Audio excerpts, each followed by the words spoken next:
Hi, welcome to Penny's Crafts Creations. Thanks for joining me and taking time out of your day to craft with me.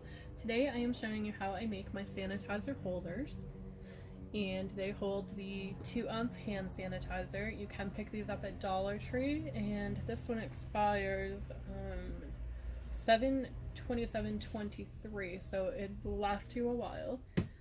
So it is a 4x3, and the way I made my pattern is I started with the hand sanitizer and I took it and I placed it down, and then I created the pattern on the sides that I wanted. My finished pattern came out to be 3 inches this way by 4 inches this way, and I cut 2 of those out, and then I added a 1-inch strap here and placed that in the center on the top. So I go and trace this out, and that is my sew line. And I have already done the lines here, you can see, and I'm going to sew directly onto these lines. I wanted an easier pattern so that when I'm on there I don't have to judge how much I have to sew and where I have to sew.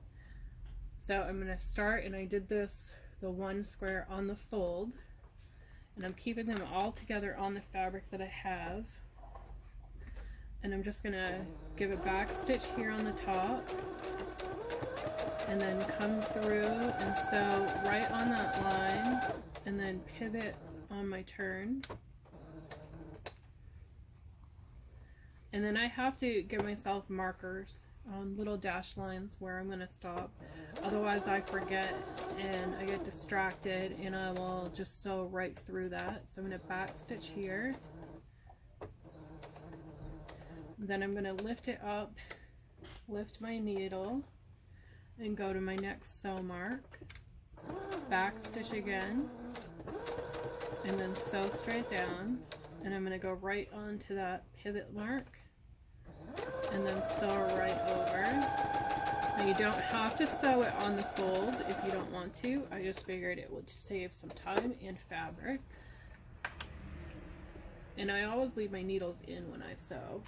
A lot of people don't, but I just grew up that way. So we have that first one all sewed.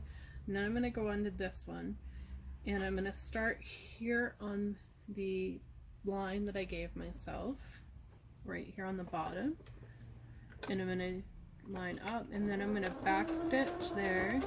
And you want to make sure that you have 2 fabrics that are the same type of fabric when you're making these. You don't want to use a stretchy one and then have a solid cotton when you're sewing with them, because then that would screw up your entire project.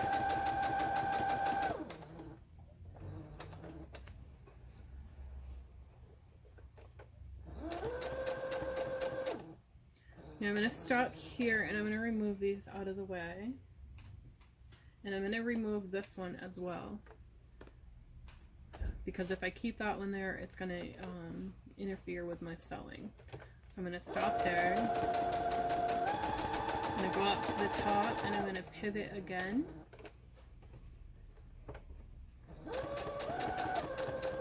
And then when I get there, pivot again.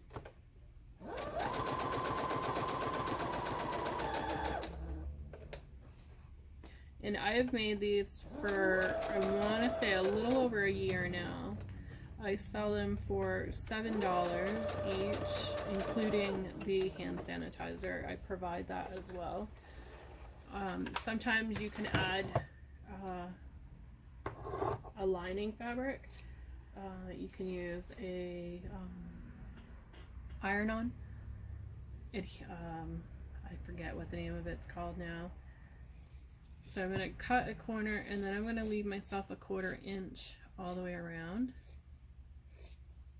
And I'm going to throw that fabric in my scrap bucket. So we have that, and right here is my turning. So I'm going to turn that, and I'm using a 2-Nissen hook when I do my turns. The 3x4 inch square is the easiest one I find to turn. The other one is a little bit more tricky. So there's that. And I'm going to do the same thing with this one. I'm going to go ahead and I'm going to give that 1/4 inch seam all the way around. And then when you get to that strap part, you're going to pivot your scissors and then cut in just a little bit, and that's going to give you a more finished look.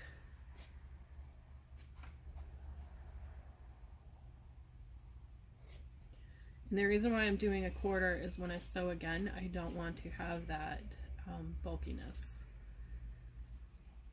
in there and screw up my sewing.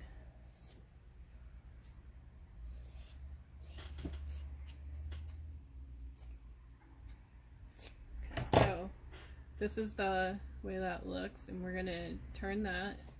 I'm just gonna push it all inside there.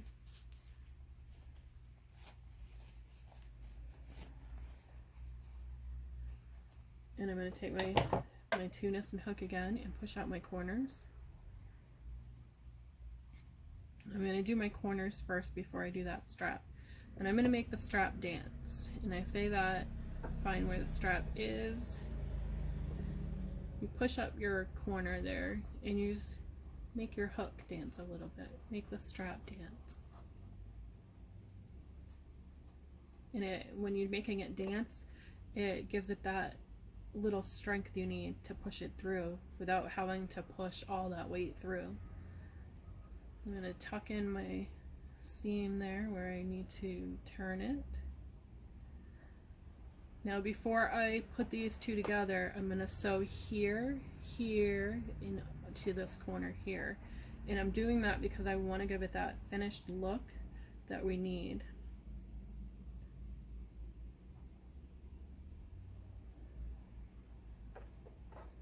So I'm going to sew right along there, and I'm going to go in just a little bit, and I'm going to back stitch to that corner. And I'm just kissing it with a stitch. Just enough to give it that finished look, but not go in so far that you're not going to be able to do anything with the strap.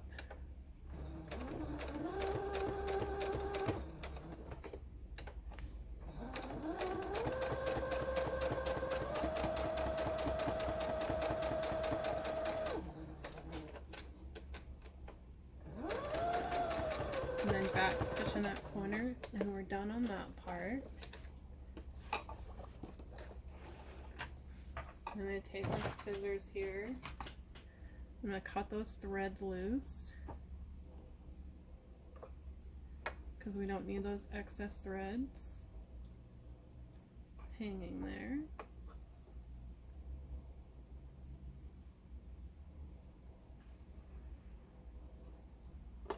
Okay, so now I'm going to make sure I'm tucked in all the way around there. And then I have my points back out there in case I screwed that up when I was sewing the top. Now I'm going to make sure that my seams that I have open here are going to be on opposite ends of my sanitizer pouch here. And that will remove some of that bulk. So you can pin it together now, but I'm just going to eyeball it here. You're going to sew down this way here and then pivot at the end here. And the reason we're pivoting at the end and going inward is because we want to get to the having that piece that will allow us to hold our sanitizer in place. So we're just going to start at the edge and back stitch into it.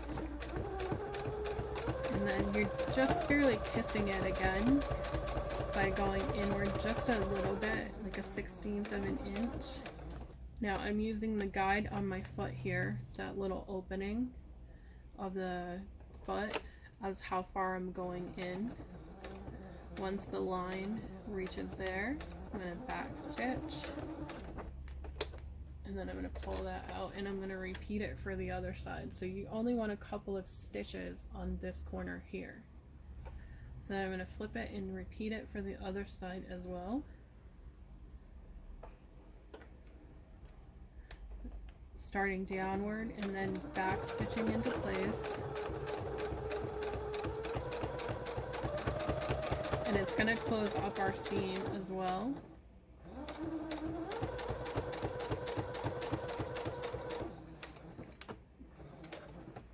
turning it. And I'm going to stitch a couple stitches in and then back spaced out. And that's going to create our pocket there. So I'm going to remove those excess threads.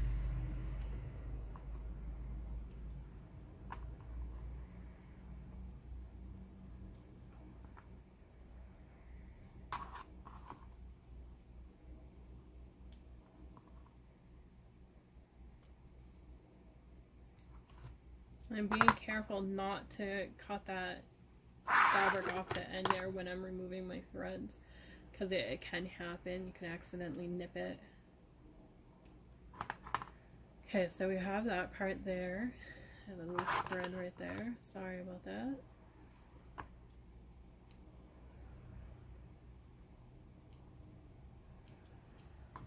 Okay, so we have it together like this. I'm going to make sure it fits with my sanitizer, and I'm just going to push it down in, and that gives you the closure to hold your sanitizer in place. So now we're going to go to my snap closure, and I'm using, along with the snap closure here, I'm also using a keychain ring and a swivel D hook, and these are I think it's $3.49 for 2 of these, and they come with another little D piece, but I'm not using that.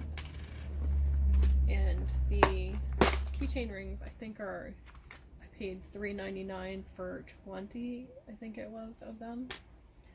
So my snaps here, you're going to need 2 pieces of those pointies. Then you'll need 1 of the grabber and 1 of the snap part. And my snap tool is from Dritz, and it has that plunger piece here and then the snap holder, and it came with a few extra pieces. It came with a screwdriver and a pointy piece, pokey tool I learned after. So the screwdriver here is for this part here, because it also came with some extra plungers, 2 extra plungers, and then the snap pieces here, so you can change the size that you need. So I'm going to take and poke my holes at the same time. I'm going to fold it over where I want my closure, and that would be cute if I could get it to match up, but then it wouldn't sit on anything. So it has to go up a little bit higher. So I'm going to poke right in through there, just eyeballing it, and it comes out on the inside here. And I'm going to give it a little bit of a twist. Then take my pointy part of the snap and just push that through there. And then I'm going to do that with the inside as well, and sometimes I lose where my mark is, so I just poke through again and just give it that wiggle. And then find your poke, and then it just pushes through. You can use your nails or the screwdriver that it comes with to push down if you're using bulkier material. And then I always put this part, the receiver end, in first, and make sure that those are going to match up by not pushing them together. I'm just going to line them up a little bit. Then the flat piece here, that flat back, is going to go in this black piece, and all you're going to do is just let it sit in there. It does all the work for you. And then just squeeze that handle really tight, and it's going to create that closure. If you don't think it's where it needs to be, you can place it on a flat surface and then give it another squeeze, and it's going to close that off so that you're able to put your pieces together. Now if I was using the larger snaps, I would put this piece on first, but I'm not. I'm using the smaller ones. So again, you put that piece into that, and that's going to squeeze it together to give you that closure so that you can snap it in place. Now you can leave it like this, and then you just have it and attach it to a bag or whatnot. I like to provide the keychain part because some people like to use them on keychains, and then you can use this to strap onto bags and purses and whatnot. So to just slide that on, just open it up slightly and then pop that in place like so, and then snap it in, and that's it. There you have your hand sanitizer carrying pouch. Thanks for watching, and have a great day.